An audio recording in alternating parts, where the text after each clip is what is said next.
8 years. This book, it was very hard to sort of come up with ideas, so come up with interesting statistical things to say, because all you really had were like box scores, points, rebounds, assists, and not even blocks for a good half the history of the league. They didn't even keep track of them.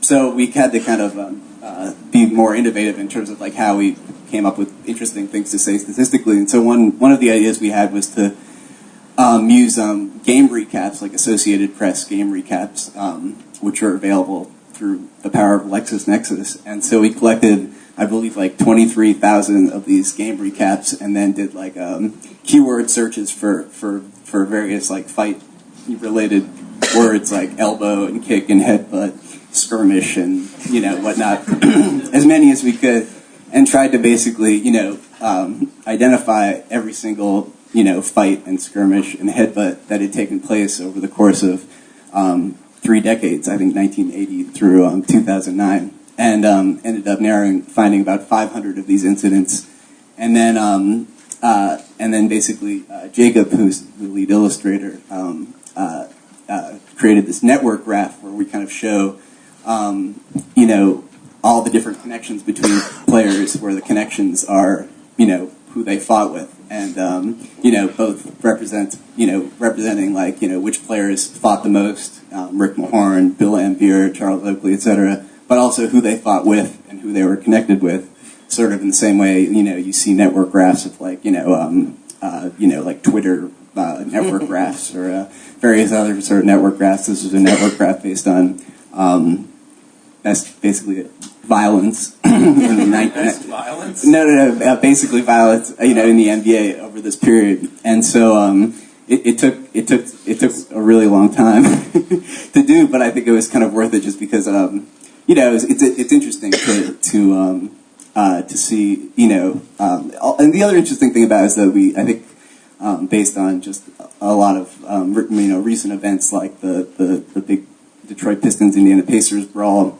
and the various sort of reactions to like quote unquote thuggish behavior among players. We think of like the current age as this like incredibly like violent and like fight filled era, when in fact like we do sort of another graphical representation of when fights took place over the course of the 30 years, and there are far more fights in like the 80s and early 90s than there were in the past 10 years, which we associate as like the bad sort of Allen Iverson sort of thug life era.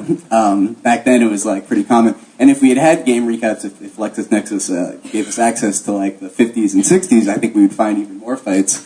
There are some incredible like the few articles we did find. I mean, like it was common to have like brawls that involved pretty much every player on the court, including coaches and refs, who would like punch and kick each other, and there was no even ejections. It was just sort of part of the sport, and that goes back to the very sort of inception of the game, which was like a cage match.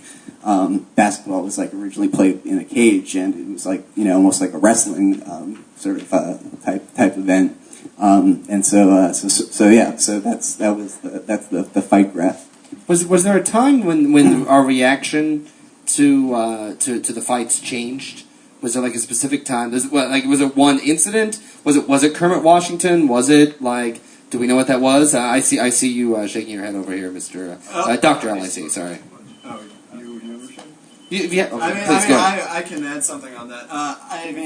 I think what's weird for the current age, at least to me, is that you get a lot of fights like the one that Elo had against the Knicks. I think it was 2 years ago, where he threw maybe the worst punch I think I've ever seen in any sport.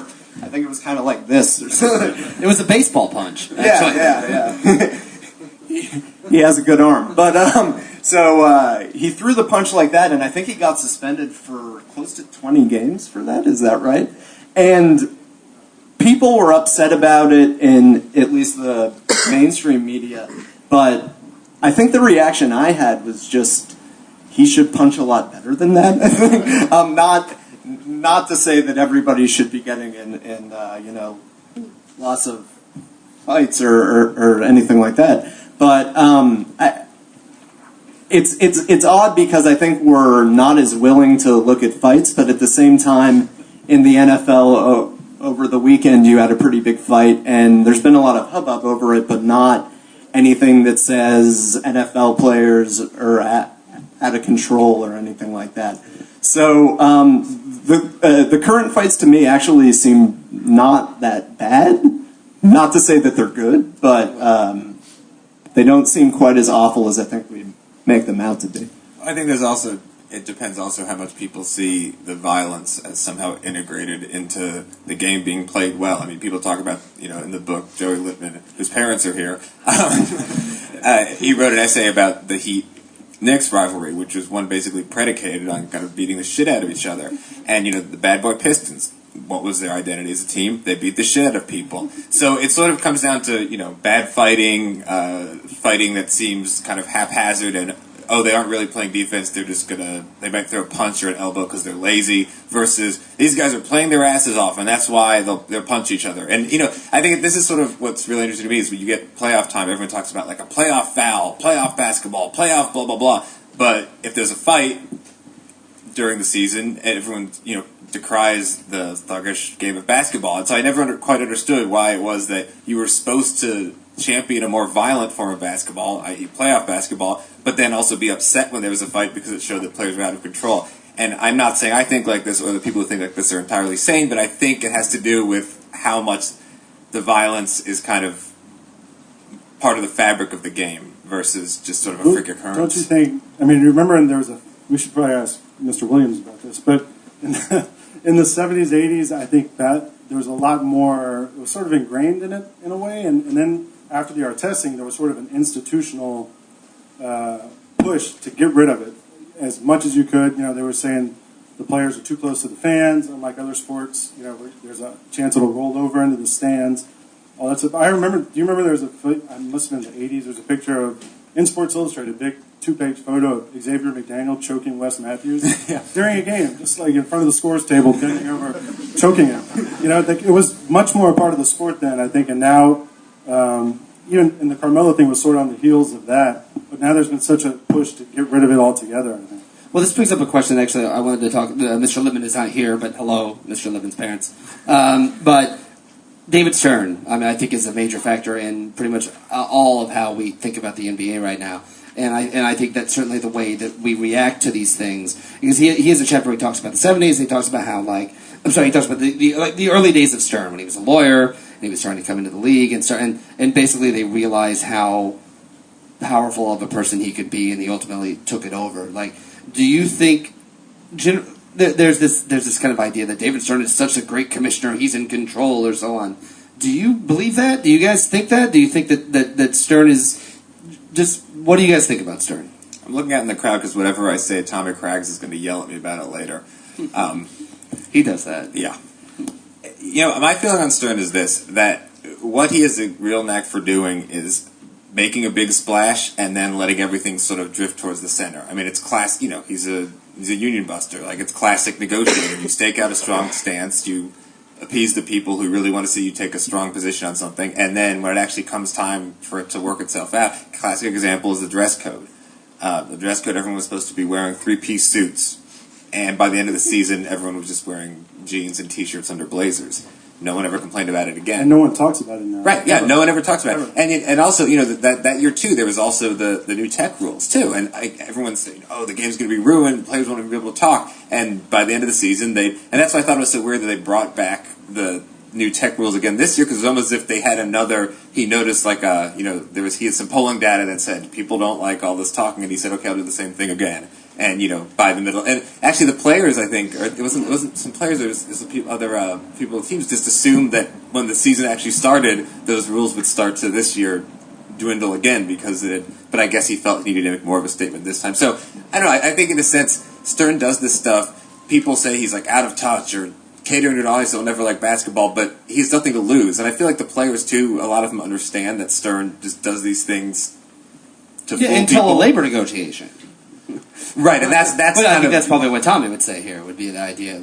Hi, Tommy, by the way, you've become a part of our discussion. But, that idea, certainly, there's a public relation aspect to it, and certainly the idea when we think now of if Kermit Washington's punch would have happened now, like obviously people freaked out about it then, but like do you guys think it would be stronger now? The reaction would be stronger now? Do you think it would be lessened? You mean like institutionally or from the fans? Both, like the way people would freak out about it, or the way how they would react to it. Like put that in the context of today's basketball. How what's the reaction? Oh God! Well, I mean, just from the standpoint of the problems the league seems to have over and over again with people assuming that it must be later. It must be riddled with thugs and criminals. Just if that went viral, or whatever the hell they say, or it was on the nightly news, I mean, that would be possibly the worst thing to happen to the league. Would be, I mean, the brawl at Auburn Hills. Those weren't, again, I don't know why good punches is becoming the theme of this, but there were a lot of very bad punches. But Jermaine O'Neal he had a punch that was referred to as a haymaker, and it looked like this. So there was also one player that had a broom during that fight. I want to point that out. Right. Again, this is not something to be afraid of. People who need brooms to chase you in the night down dark alleys to sweep you or something. That was not a basketball pun, by the way. But I think, you get someone who basically almost killed someone with one punch, and if you got, I mean, there are injuries now that get this momentum going on their own just because they're so gruesome. So imagine something that awful was perpetrated by another human being. I mean, it would be, I don't know, they might shut down the league for the year. It wasn't so much the punch he threw, it was that it ended Rudy Tomjanovich's career. Right? I mean, that was like... Well, right, but he's when he hit him, though, like, he dropped. I mean, that's not like... Like you as it's pointed out in the book, like, Kermit Washington was actually, like, not this terrible human being at all. He was actually, like, this very well-rounded, very interesting guy that just had this moment where it could have happened to anyone. He didn't even mean to hit Tom John. I thought he ran into the punch, so it's just... Okay, I want to get this off the fighting aspect so we don't think... I can punch someone if you want. This book is not about hockey. I punch like a girl. But I want to go now to you, Mr. Recluse, because... one of the things I love about the book is that, like, reading it for the first time through, there was not a time where I thought, I kept wondering, okay, well, they're going to make sure to hit this. All these different little cultural touchstones in basketball, all the little things that we think about in basketball. And one thing that you wrote a great chapter about, and I'm going to make sure it's you now, it is the draft. And the idea of how much the idea of the NBA draft changed, not just drafts in general in all sports, but, like, even the way the players comported themselves and the way that they reacted. Could you talk about that a little bit, specifically about the '84 draft?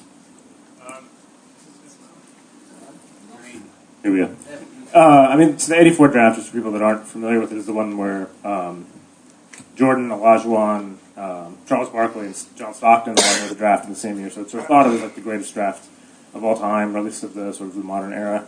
And so it's sort of the idea of the draft, which does kind of go off in a couple different directions, but it's really just that after that point, people really saw that you could reinvent your entire team. Like the Chicago Bulls, which were historically a very bad basketball franchise, all of a sudden became the greatest thing. And they just hit right at the era where basketball went global.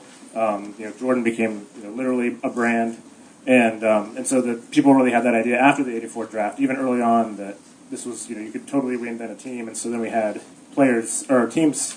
Tanking, so the next year you had everybody tanking to get Patrick Ewing in the '85 draft, and so really just sort of people really looked toward the draft as a way toward building to the future in a way that they really hadn't prior to that time. Okay, now Lang, I want to ask you something as well because unfortunately, actually, I want to talk to you, Dr. Lindsay, because when I first started doing Deadspin, my great white whale that I never found was footage of the pay-per-view game that they had during the Lockout. I looked everywhere for it. No one could find it. The infamous game where it was on pay-per-view, and I think at first they were just going to do the money was just going to go to the players, and they eventually said that they were going to give it to charity. But it was the game where everyone showed up completely fat. I think you actually have a chart or like a discussion of how fat players got, and